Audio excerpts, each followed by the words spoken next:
पद्धतीने थट्टा कराल 25-25 लोक मृत्युमुखी पडताय आणि इथं विधानसभेत आम्ही आलो कशासाठी? त्यांना न्याय नाही द्यायचा अध्यक्ष महाराज. तुम्ही ऍसिड मी तुम्हाला सांगतो चला मी 1 कोटी रुपये देतो त्या मालकाला आणा त्याच्या पाठीवर आपण ऍसिड टाकू 25 लाख सोडा जमेल. आणि तुम्ही मान्य केलं उत्तरामध्ये दोष कोणाचा आहे? 25 लाख तर नाही सांगत पण जितकी जास्तीत जास्त देता येईल आमदारांचे पगार वाढवता. इकडे आपण म्हणतो की ही पृथ्वी शेषनागाच्या मस्तकावर नाही श्रमिकाच्या मुठीवर आहे आणि त्याच ठिकाणी त्या श्रमिकाचा जीव एवढा असा स्वस्त फुटाण्यासारखा हा दालमियानी हजारो कोटी रुपये कमवायचे 500-500 कोटी CSR द्यायचा आणि 25 लाख. मी तर म्हणतो की या संदर्भातला कायदाच केला पाहिजे की जखमी झाला की 25 लाख, मृत्यू झाला की 75 लाख. नागपूर हा नागपूरचा अशा पद्धतीच्या मदतीचा करार हा महाराष्ट्राला लागू करा. जास्तीत जास्त म्हणजे काय? म्हणजे पाठ आहे त्याची छोटी मुलगी येऊन सांगताय की त्यांना दवाखान्यात कोणी भेटायला सुद्धा गेलं नाही. अध्यक्ष महोदय सुधीर भाऊंची जी भावना आहे ती योग्य आहे, तीव्र आहे. पण सुधीर भाऊ अशाही काही घटना समोर आलेल्या आहे की घटना घडल्यानंतर मालकाला अटक झाली, मालकाला स्वतःला बेल घ्यायसाठी सुद्धा पैसे उरले नाही. हे मग हा कायदा जर झाला तर मोठ्या युनिटचं ठीक आहे पण लहान युनिटचे मालकांनी पैसे आणायचे कुठून? त्यामुळे कायदा करताना सुद्धा सगळ्या गोष्टी तपासाव्या लागणार आहे.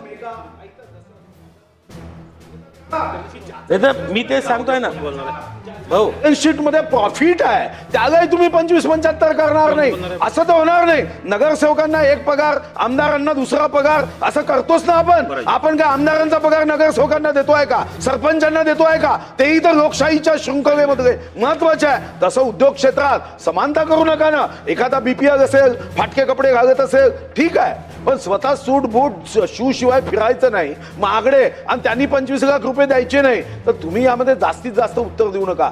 आकाश नाव आहे आकाशासारखं मन ठेवा. 25 लाख त्याला द्यायला गावा. तो तिकडे गाई म्हशी असे वाटतो दान करतो आणि इथं ऍसिडनी त्याची पाठ जगू नये.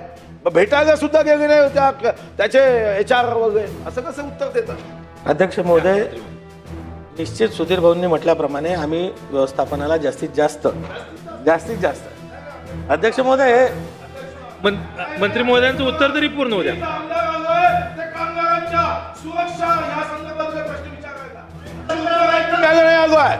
म्हणजे तुम्ही अध्यक्ष महाराज अशा पद्धतीने थट्टा कराल 25-25 लोक मृत्युमुखी पडताय आणि इथं विधानसभेत आम्ही आलो कशासाठी?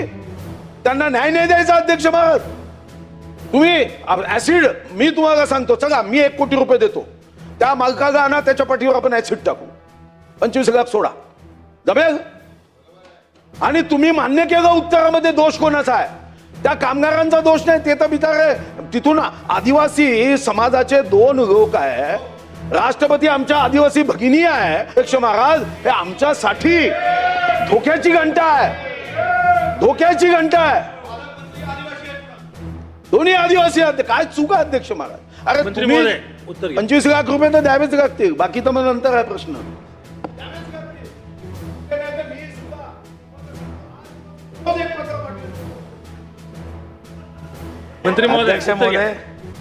अध्यक्ष महोदय निश्चित मी पुन्हा सांगतो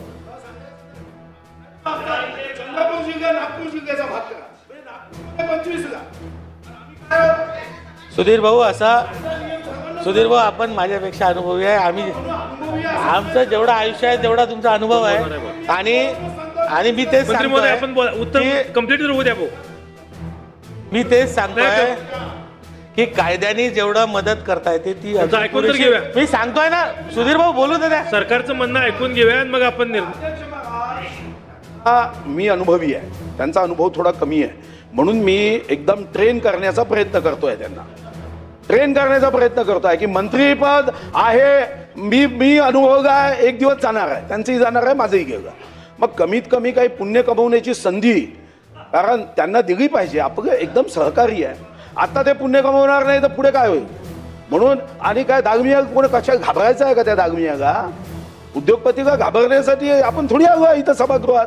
तो किती बदमाश आहे याच्यावर मी बोलणार नाही पण तुम्ही त्याला घाबरायचं काय कारण? 25 काय मागितलं? कामगारांना 25 लाख रुपये देणे, एक कायद्यासाठी आमदारांची समिती करणे, जिल्ह्यामध्ये येऊन तुम्ही बैठक घेणे. मी तुम्हाला यासाठी सांगतोय अन्यथा मी आकडे शोधतोय गेल्या इतक्या वर्षामध्ये एकाही तिच्या सीओ CMD कुणालाही कधीच शिक्षा झाली नाही. हे सर्व बकवास आहे. ही तुमचे कायदे म्हणजे कशी भीती आहे माहिती आहे का? माझी 3 वर्षाची नातीन आहे, हुशार आहे. ती नेहमी मला घाबरवण्यासाठी काय करते, कधी प्लॅस्टिकचं उंदीर असं आणून सोडते, कधी अजून काही सोडते. ठीक आहे, मी घाबरण्याचा भास करतो, पण तिला एवढी बुद्धी आहे की आजोबाला एकदा उंदीर ठेवला तर दुसऱ्या वेळी ती उंदीर ठेवत नाही, कारण माहिती आहे की उंदीर ठेवला हे माहीत झालं तर प्लॅस्टिकचं ठेवायचं नाही. तुमचे कायदे तसे आहे, कायदे बदलले पाहिजे. तेच ते कायदे या कायदे कोण घाबरत आहे तुम्हाला? तुम्हाला आमदारांची समिती करणं गरजेचं आहे. 25 लाख द्या, आमदाराची समिती करा आणि मन मोठं ठेवा, पुण्य कमवा, पुढे जा, आयुष्यात मोठे व्हा. हीच एक अनुभवी मंत्री म्हणून आपल्या छोट्या 25 लाख मंत्री महोदय घ्या.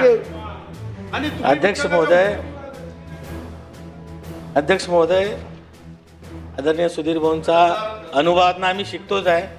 आणि भाऊ तुम्ही जसं म्हटलं की पुण्य घे, तर मी तेच म्हणतोय की जास्तीत जास्त मध्ये पुण्य 25च्या वर जर तो तयार झाला तर तुम्ही 25 वर का थांबताय? माझं म्हणणं आहे आमचा प्रयत्न 25च्या वर जायचा आहे. मी त्यासाठी जास्तीत जास्त म्हणतोय म्हणून जास्तीत जास्त